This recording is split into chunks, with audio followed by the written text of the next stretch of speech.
नमस्कार दोस्तों, स्वागत है आपका करियर फैक्टर की डेली अपडेट्स में। तो आज है 21 फरवरी और 21 फरवरी से रिलेटेड जितने भी करंट अफेयर से रिलेटेड क्वेश्चन है उसको हम लोग वन बाय वन देखते हैं। तो सबसे पहले हम लोग शुरू करते हैं महत्वपूर्ण दिवस की एंड थीम की तरफ। तो महत्वपूर्ण दिवस एंड थीम हम लोग देखेंगे।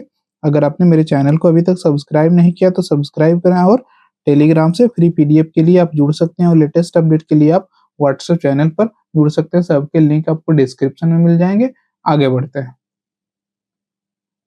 तो फरवरी में हम लोग इम्पोर्टेंट वाला डेट देखते हैं कि 1 फरवरी को विश्व आर्द्र भूमि दिवस मनाया गया, 2 फरवरी को अंतर्राष्ट्रीय मानव बंधुत्व दिवस मनाया गया, 4 फरवरी को विश्व कैंसर दिवस मनाया गया, 6 फरवरी को विश्व दाल दिवस मनाया गया, 10 फरवरी को अरब तेंदुए का अंतर्राष्ट्रीय दिवस मनाया गया, 13 फरवरी को विश्व रेडियो दिवस और सरोजिनी नायडू की जयंती मनाई गई, 14 फरवरी को वैलेंटाइन दिवस और विश्व जन्मजात हृदय रोग जागरूकता दिवस मनाया गया, 20 फरवरी को विश्व सामाजिक न्याय और विश्व मानव विज्ञान दिवस और अरुणाचल प्रदेश व मिजोरम की स्थापना दिवस मनाई गई। 21 फरवरी आज की बात करना तो आज अंतर्राष्ट्रीय मातृभाषा दिवस है, और 22 फरवरी यानी कल विश्व चिंतन दिवस, 23 फरवरी को विश्व शांति एवं समझ दिवस है। 24 फरवरी की बात करें तो केंद्रीय उत्पाद शुल्क दिवस है। 26 फरवरी को वीर सावरकर की पुण्यतिथि है। 27 फरवरी की विश्व एनजीओ दिवस, 28 फरवरी को राष्ट्रीय विज्ञान दिवस और दुर्लभ रोग दिवस, 25 जनवरी को राष्ट्रीय पर्यटन दिवस, 26 जनवरी को गणतंत्र दिवस, 26 जनवरी को ही अंतर्राष्ट्रीय सीमा शुल्क दिवस, 27 जनवरी को नेशनल ज्योग्राफिक दिवस, 28 जनवरी को लाला लाजपत राय की जयंती, 28 जनवरी को ही डेटा प्राइवेसी दिवस, 29 जनवरी को भारतीय समाचार पत्र दिवस, 30 जनवरी को शहीद दिवस और वर्ल्ड कुष्ठ दिवस, 31 जनवरी को अंतर्राष्ट्रीय जेब्रा दिवस मनाते हैं हम लोग। तो आगे बढ़ते हैं हम लोग करंट अफेयर्स की तरफ। तो अभी तक भी अगर आपने मेरे चैनल को सब्सक्राइब नहीं किया तो सब्सक्राइब कर लें, और फ्री पीडीएफ पाने के लिए आप टेलीग्राम पे जुड़े रहें। बढ़ते हैं हम लोग पहले क्वेश्चन की तरफ। तो प्रथम क्वेश्चन है कि यूक्रेन पर आयोजित आपातकालीन यूरोपीय शिखर सम्मेलन की मेजबानी किसने की है? तो यूक्रेन ये रसिया का युद्ध है, उस पर एक आपातकालीन यूरोपीय शिखर सम्मेलन हुआ जिसकी मेजबानी अभी इमैनुअल मैक्रो के द्वारा किया गया, जो फ्रांस के राष्ट्रपति। अभी आपने देखा कि हमारे प्रधानमंत्री फ्रांस गए थे और एआई शिखर सम्मेलन हुआ वहां, और नए एक वाणिज्यिक दूतावास की भी स्थापना की है। तो इसके बारे में हम लोग देखते हैं डिटेल से कि देखिए, यूक्रेन पर यूरोपीय आपातकालीन शिखर सम्मेलन 16 फरवरी 2025 पर महत्वपूर्ण बिंदु कुछ कुछ है। सम्मेलन की मेजबानी किसने की? फ्रांस के राष्ट्रपति इमैनुअल मैक्रो के द्वारा पेरिस में आयोजित किया गया, और सम्मेलन का जो उद्देश्य था यूक्रेन में चल रहे युद्ध पर चर्चा और यूरोपीय देशों की संयुक्त रणनीति तैयार करना, और अमेरिका और रूस के संभावित शांति वार्ता के प्रयासों पर यूरोप की स्थिति स्पष्ट करना। प्रमुख भागीदार देश जो थे France, Britain, Italy, Poland, Spain, यूरोपीय संघ के प्रमुख नेता और अन्य नाटो सदस्य देश भी शामिल हुए। ब्रिटेन के प्रधानमंत्री की बात करें तो कीर स्टारमर ने सम्मेलन में हिस्सा लिया, और अमेरिका और रूसी वार्ता की बात करें तो अमेरिका और रूस के बीच शांति वार्ता की संभावना पर यूरोप की चिंता, और अमेरिका ने स्पष्ट किया कि सऊदी अरब में रूसी यूक्रेनी वार्ता आयोजित करने की योजना है। यूक्रेन के राष्ट्रपति जो व्लादिमीर जेलेंस्की है, उन्होंने अभी तक कोई आधिकारिक निमंत्रण पत्र उन्हें नहीं मिला था। अगला क्वेश्चन देखते हैं हम लोग कि हाल ही में किसे स्टैंडर्ड चार्टर्ड बैंक का भारत में सीईओ नियुक्त किया गया? स्टैंडर्ड चार्टर्ड बैंक है, उसका भारत में सीईओ किसे नियुक्त किया गया है? तो ये अभी पीडी सिंह को नियुक्त किया गया है। तो पीडी सिंह को जो नियुक्त किया गया है उसको वो कब ज्वाइन करेंगे? तो 1 अप्रैल तक का अभी कार्यकाल समाप्त होगा, तो पीडी सिंह अभी ज्वाइन करेंगे। तो देखिए, स्टैंडर्ड चार्टर्ड पीडी सिंह और दक्षिण एशिया के अपना मुख्य कार्यकारी अधिकारी यानी सीईओ नियुक्त किया, और भारतीय रिजर्व बैंक ने इसकी मंजूरी उसे दी दी है। पीडी सिंह जो जेपी मॉर्गन इंडिया के पहले सीईओ थे, और जरीन दारूवाला का स्थान है। अभी कौन है सीईओ? जरीन दारूवाला। तो इनका स्थान लेंगे, जो 1 अप्रैल 2025 को लगभग 1 दशक की सेवा के बाद सेवानिवृत्त हो रही है उनकी, और इन्होंने पिछले 2 दशकों में एचबीएफसी सहित कई प्रमुख बैंकों में शीर्ष प्रबंधन की भूमिका निभाई है। तो चार्टर्ड स्टैंडर्ड बैंक में भारत में 160 से अधिक वर्षों से संचालन कर रहा है, और देश के 42 शहरों में इसकी 100 शाखाएं हैं। अगले क्वेश्चन की तरफ हम लोग बढ़ते हैं। तो अगला क्वेश्चन है कि हाल ही में भारत और बांग्लादेश के बीच सीमा समन्वय के बारे में सम्मेलन कहाँ शुरू हुआ है? तो कहाँ सम्मेलन शुरू हुआ है?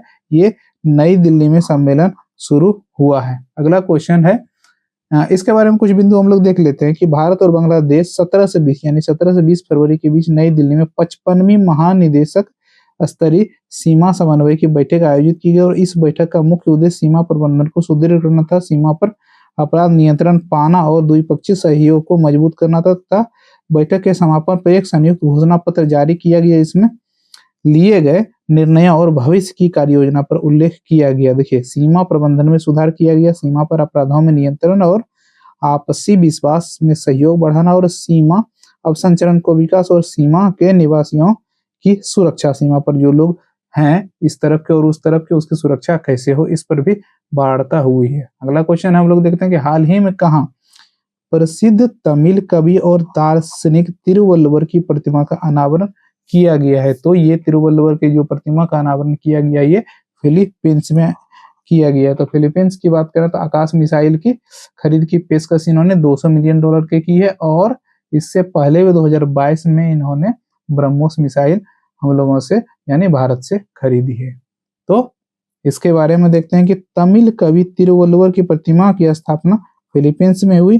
कब हुई? तो 15 फरवरी 2025 को तमिल कवि दार्शनिक तिरुवल्लुवर की प्रतिमा का अनावरण किया गया। यह आयोजन भारत और फिलीपींस के बीच राजनयिक संबंधों का 75वां वर्षगांठ के उपलक्ष्य में और प्रतिमा का अनावरण भारतीय राजदूत हर्ष कुमार जैन ने सेबू के गुल्लास कॉलेज ऑफ मेडिसिन में किया। इस कार्यक्रम में का आयोजन जीसीएम के मुख्य कार्यकारी सलाहकार डेविड पिल्लई के नेतृत्व में, जिन्होंने इस प्रतिमा को कॉलेज में स्थापित करने का निर्णय लिया। तो तिरुवल्लुवर के बारे में कुछ कुछ है, आप अगर पढ़ना चाहें तो पढ़ सकते हैं। आगे बढ़ते हैं हम लोग अगले क्वेश्चन की तरफ। हाल ही में एक्सिस बैंक ने डेटा गोपनीयता का अनुपालन के लिए किसके साथ साझेदारी की है? तो किसके साथ साझेदारी की है? ये प्रीवी के साथ साझेदारी की। प्रीवी एक कंपनी है, इसके साथ साझेदारी की है। तो इसके बारे में डिटेल्स देखते हैं। एक्सिस बैंक और प्रीवी लिमिटेड के बीच समझौता हुआ है। डिजिटल व्यक्तिगत डेटा संरक्षण अधिनियम के अनुपालन के लिए साझेदारी हुई है। तो एक्सिस बैंक भारत के तीसरा सबसे बड़ा निजी बैंक है और प्रीवी लिमिटेड के साथ एक महत्वपूर्ण समझौता किया। उस समझौता में डिजिटल व्यक्तिगत डेटा संरक्षण और के अनुपालन को लागू करने के लिए इस साझेदारी के तहत एक्सिस बैंक का पहला बैंक बन गया है, जिसे इस कानून के तहत डेटा संरक्षण मानकों को अपनाया। और प्रीवी लिमिटेड, जिसे IDFY के नाम से जाना जाता है, एक ऐसी कंपनी जिसे डिजिटल पहचान और सत्यापन सुरक्षा में डेटा समाधानों में विशेषज्ञता हासिल है। तो कुछ पॉइंट हम लोग बैंकिंग पर से देखते हैं कि बैंकिंग के कौन कौन से अपडेट हुए हैं। तो एक्सिस बैंक ने प्रीवी लिमिटेड के साथ अनुपालन के लिए समझौता किया। भारत का पहला बैंक बना जो डेटा संरक्षण मानकों को लागू करेगा। अगला जो पॉइंट है कि SBI ने हर घर लखपति योजना शुरू की है और ग्राहकों की बचत और निवेश के लिए प्रोत्साहित करने की पहल की है। अगला जो है पॉइंट, RBI ने UPI के जरिए PPI धारकों के लिए थर्ड पार्टी भुगतान की अनुमति दी है। ये किस लिए किया गया? डिजिटल लेन देन को बढ़ावा देने के लिए। अगला जो पॉइंट है, HDFC ने RBI से सहकर्मी बैंकों का हिस्सा खरीदने के लिए मंजूरी मिली है और विस्तार की एक ये रणनीति है। बैंकों के लिए बैंक डोमेन अनिवार्य। RBI ने धोखाधड़ी को रोकने के लिए एक कदम उठाया कि डोमेन से पहचाने जाएंगे बैंकिंग वेबसाइट। अगला जो है देखिए, डॉट बैंक रहेगा लास्ट में, इसीलिए वो बैंकिंग के लिए पहचाने जाएंगे, क्योंकि कोई अगर बैंकिंग का वेबसाइट बनाएगा तो उसके लास्ट में डॉट बैंक उसको नहीं मिलेगा। अगला जो क्वेश्चन है, भारत के सार्वजनिक क्षेत्रों में फाइनेंशियल ईयर 2025 के पहले छमाही में 85,520 करोड़ का रिकॉर्ड मुनाफा कमाया। तो बैंकिंग क्षेत्र में सुधार, ठीक है, भारत के पहले छमाही में सभी बैंकों को मिला के ये डेटा दिया गया। अगला पॉइंट है कि केंद्र सरकार ने डिपॉजिट इंश्योरेंस की सीमा 5 लाख से बढ़ाने की तैयारी में ग्राहकों के लिए बड़ी राहत मिली है। अगला है पॉइंट, पंजाब नेशनल बैंक ने क्लेरी5 और NCPR एकीकरण का समाधान अपनाया। किस लिए? तो धोखाधड़ी रोकने में अग्रणी कदम निभाने के लिए। अगला है पॉइंट, RBI ने नेफ्ट RTGS का नाम लुकअप की सुविधा दी है और लेन देन में पारदर्शिता बढ़ेगी।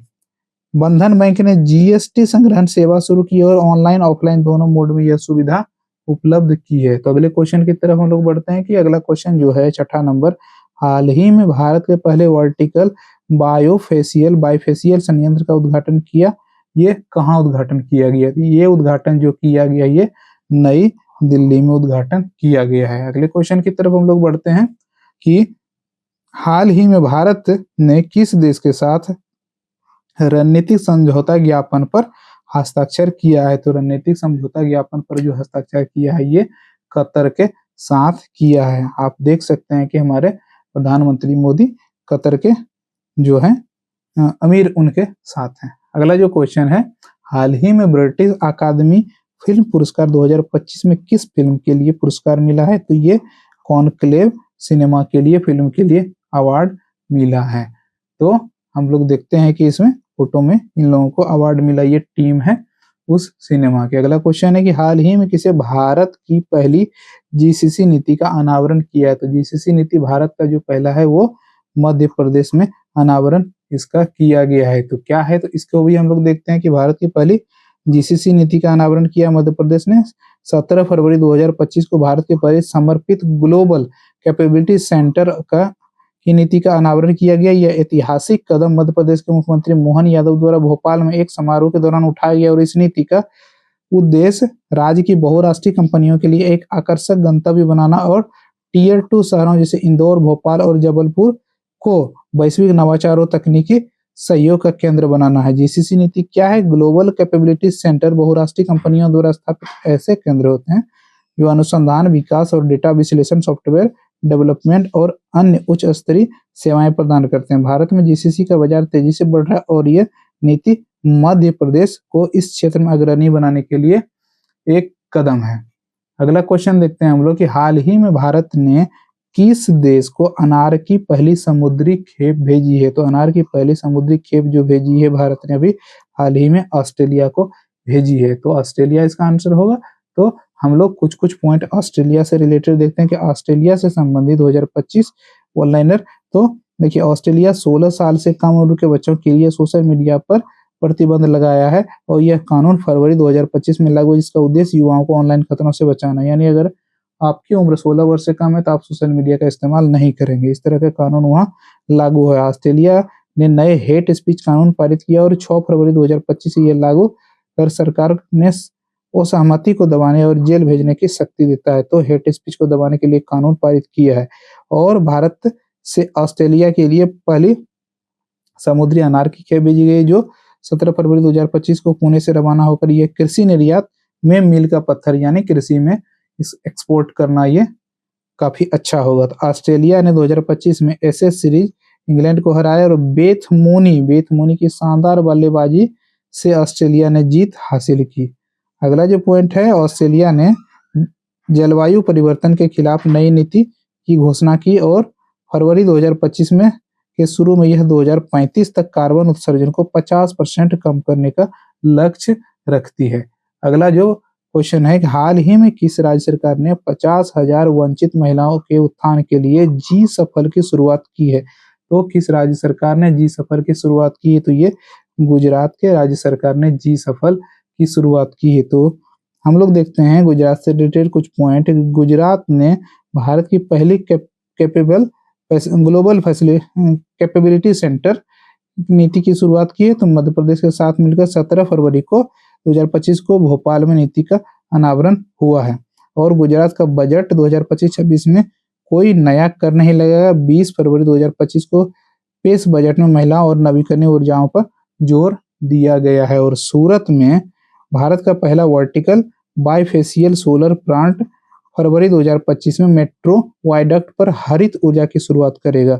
और गुजरात में 14,000 से अधिक पुलिस भर्ती घोषणा। बजट 25-26 में कानून व्यवस्था को मजबूत करने का कदम उठाया है। और सर्बानंद सोनोवाल एक्सपो 2025 का आयोजन 7 फरवरी 2025 को गुजरात के औद्योगिक केंद्र के रूप में बढ़ावा दिया जाएगा। गुजरात ने विकसित गुजरात फंड स्थापना की और 20 फरवरी 2025 को 50,000 करोड़ का फंड के विकास के लिए घोषित किया। अहमदाबाद में भारत का सबसे गहरा मेट्रो स्टेशन बनेगा जो 2025 में हावड़ा के बाद यह दूसरा सबसे गहरा स्टेशन है। और गुजरात के में प्राकृतिक खेती के लिए 400 करोड़ आवंटित किया है। और बजट 2025-26 के लिए किसानों का प्रोत्साहन होगा। 2025 को गुजरात में शहरी वर्ष घोषित किया गया और शहरी विकास के लिए 30,000 करोड़ का निवेश किया गया है। और गुजरात प्रशासनिक आयोग की स्थापना 20 फरवरी 2025 को बजट में प्रभावी शासन के लिए घोषणा की गई है। अगले क्वेश्चन की तरफ हम लोग बढ़ते हैं। अगला क्वेश्चन है कि हाल ही में भारत सरकार द्वारा लॉन्च की गई AI फॉर एंटरप्रेन्योरशिप पहल के तहत कितने लाख युवाओं को प्रशिक्षित करने का लक्ष्य है? तो यह 1 लाख युवाओं को प्रशिक्षित करने का लक्ष्य है। AI में इसको दक्ष बनाया जाएगा। अगला जो क्वेश्चन है कि हाल ही में किसने म्यूचुअल क्रेडिट गारंटी योजना शुरू की? तो म्यूचुअल क्रेडिट गारंटी योजना जो शुरू की है निर्मला सीतारमन ने शुरू की है। तो ये क्या है?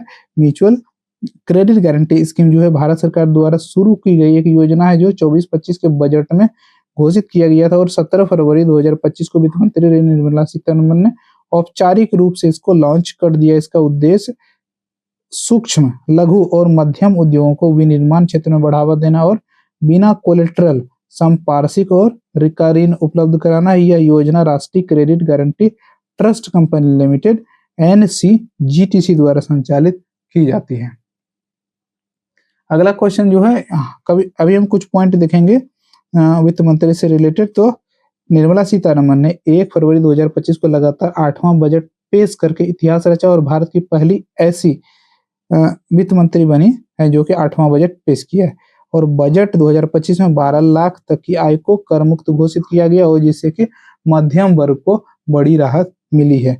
महिला सीतारमन ने नया आयकर विधेयक 2025 पेश किया और 13 फरवरी 2025 को 1961 के कानून को बदलने की पहल की है। AI शिक्षा के लिए 500 करोड़ रुपए आवंटित किया गया और 5 AI उत्कृष्टता केंद्र स्थापित किए जाएंगे।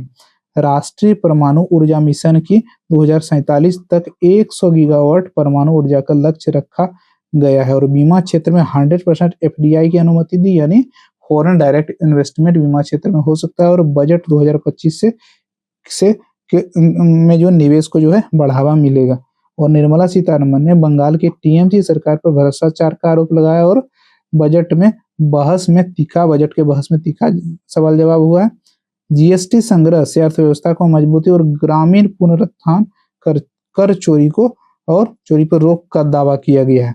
तो महिलाओं पर फोकस के साथ 2025 बजट और उसकी चुनावी सफलता से जोड़ा गया है। निर्मला सीतारमन ने दिल्ली चुनाव पे कहा है कि सच्ची सेवा वाली सरकार जरूरी है और विकसित भारत 2047 का लक्ष्य है।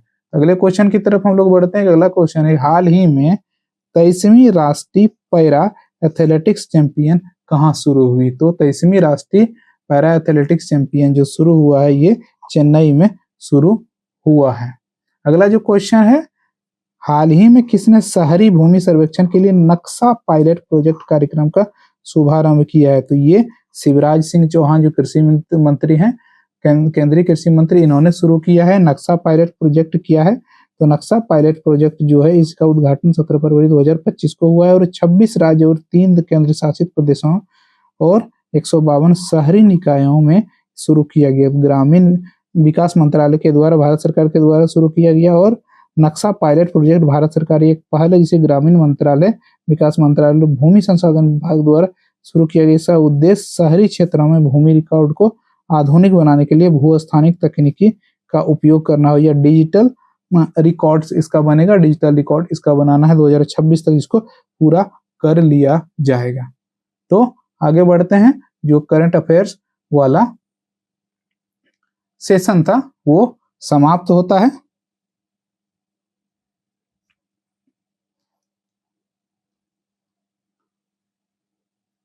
करंट अफेयर्स वाला सेशन समाप्त होता है। अभी तक अगर आपने मेरे चैनल को सब्सक्राइब नहीं किया, सब्सक्राइब करें, वीडियो को लाइक करें और अपने दोस्तों को भी शेयर करें।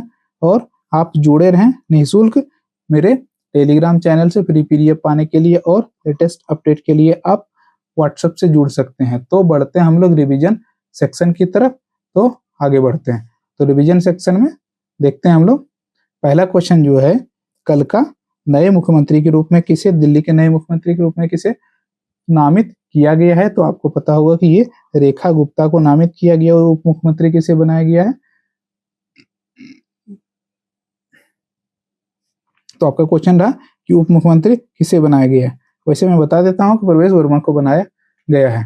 किस केंद्रीय मंत्री ने अपशिष्ट पुनर्चक्रण और जलवायु परिवर्तन 2025 का सम्मेलन का उद्घाटन किया है? तो ये भूपेंद्र यादव ने किया है। अगला जो क्वेश्चन है, भारत का पहला ओपन एयर आर्ट वॉल संग्रहालय का उद्घाटन कहाँ किया गया? तो ये नई दिल्ली में किया गया है। अगला क्वेश्चन है कि केंद्रीय मंत्री सर्बानंद सोनोवाल ने हाल ही में किस नदी पर अंतर्देशीय जलमार्ग टर्मिनल का उद्घाटन किया है? तो अंतर्देशीय जलमार्ग टर्मिनल का जो उद्घाटन किया है वो ब्रह्मपुत्र नदी पर अभी हाल ही में किया गया है। अगला जो क्वेश्चन है, हाल ही में किसे भारत का नया मुख्य चुनाव आयुक्त नियुक्त किया गया है? तो नया चुनाव आयुक्त जो नियुक्त किया गया ये ज्ञानेश कुमार को नियुक्त किया गया है। अगला जो क्वेश्चन है कि हाल ही में 8वां हिंद महासागर सम्मेलन कहाँ शुरू हुआ है? तो 8वां हिंद महासागर सम्मेलन जो शुरू हुआ ये मस्कट में शुरू हुआ है। अगला जो क्वेश्चन है कि हाल ही में कौन सा देश भारत से $200 मिलियन की आकाश मिसाइल प्रणाली खरीदेगा? तो ये फिलीपींस खरीदेगा, और इससे पहले 2022 में फिलीपींस ने जो ब्रह्मोस मिसाइल भारत से खरीदा है। अगला जो क्वेश्चन है कि हाल ही में 5वां बहुपक्षीय नौसैनिक अभ्यास कोमेडो कहाँ शुरू हुआ है? तो कोमेडो जो शुरू हुआ है इंडोनेशिया में शुरू हुआ है। और अगला जो क्वेश्चन कि भारत और किस देश के बीच संयुक्त सैन्य अभ्यास धर्म गार्जियन आयोजित किया जाएगा? तो ये जापान में आयोजित किया जाएगा। अगला जो क्वेश्चन है कि हाल ही में किस देश के अमीर शेख तम बिन अल अहमद थानी भारत के आधिकारिक यात्रा पे आए हैं? तो ये कहाँ के हैं? तो ये कतर के आए हैं, और इन्होंने एक समझौता किया है जिसको मैंने क्वेश्चन में आगे बताया है। अगला जो क्वेश्चन है कि हाल ही में स्थानीय शासन प्रदर्शन सूचकांक में कौन शीर्ष पे रहा है? तो ये कर्नाटक राज्य इसमें शीर्ष पर रहा है। अगला जो क्वेश्चन है कि हाल ही में किस राज्य ने औद्योगिक पार्क और हरित ऊर्जा नीति 2025 को मंजूरी दी है? तो ये असम ने इसको मंजूरी दी है। अगला जो क्वेश्चन है कि हाल ही में किस किस्म के उन्नत रोगी की देखभाल के लिए रोबोटिक सर्जरी की है? किस एम्स ने? तो किस एम्स ने ये शुरू की है? तो एम्स दिल्ली ने अभी हाल ही में शुरू की है। अगला जो क्वेश्चन है कि हाल ही में फ्लावर शो का आयोजन किया जाएगा? तो ये कहाँ किया जाएगा? ये नोएडा में किया जाएगा। अगला जो क्वेश्चन है कि हाल ही में प्रधानमंत्री योग पुरस्कार 2025 का आयोजन किस मंत्रालय के द्वारा किया जा रहा है? तो ये आयुष मंत्रालय के द्वारा किया जा रहा है। तो करंट अफेयर्स का ये जो किया जा रहा है ये आयुष मंत्रालय के द्वारा किया जा रहा है। तो करंट अफेयर्स का जो सेशन यहीं समाप्त होता है। अभी तक अगर आपने मेरे चैनल को सब्सक्राइब नहीं किया तो सब्सक्राइब करें, वीडियो को लाइक करें और अपने दोस्तों को भी शेयर करें। और निःशुल्क पीडीएफ पाने के लिए आप टेलीग्राम से जुड़ सकते हैं, और आप लेटेस्ट अपडेट के लिए व्हाट्सएप से जुड़ सकते हैं। लिंक आपको डिस्क्रिप्शन में मिल जाएगा। तो मिलते हैं अगले दिन एक नए वीडियो के साथ। सुबह सुबह करंट अफेयर के साथ मेरे साथ मिल सकते हैं। आप जुड़िए मेरे चैनल में, आप सब्सक्राइब कीजिए, और फ्री पीडीएफ पाने के लिए आप टेलीग्राम से जुड़िए और चैनल से जुड़ रहिए। आपको सारा अपडेट सुबह सुबह मिल जाएगा। तो मिलते हैं किसी नए अपडेट में, तब तक के लिए नमस्कार।